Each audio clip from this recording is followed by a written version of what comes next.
Okay, this is how I sharpen mine, okay?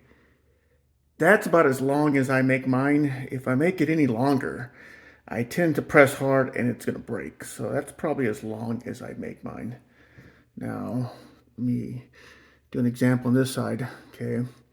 I usually, cut it here to use this flat side. And I do use it like that, but let me demonstrate how I do it. So basically I hold it with my left hand, okay, my thumb, see my thumb? Okay, here's the razor blade.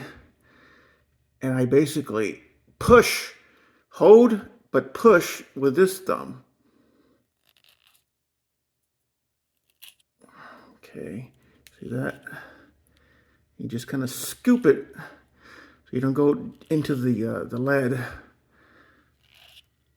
There we go.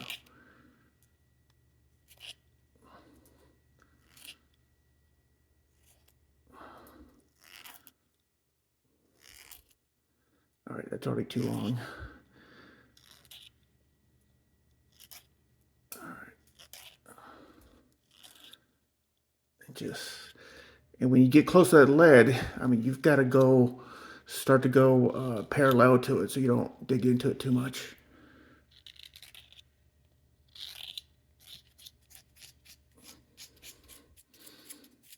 And of course, sharpening the tip,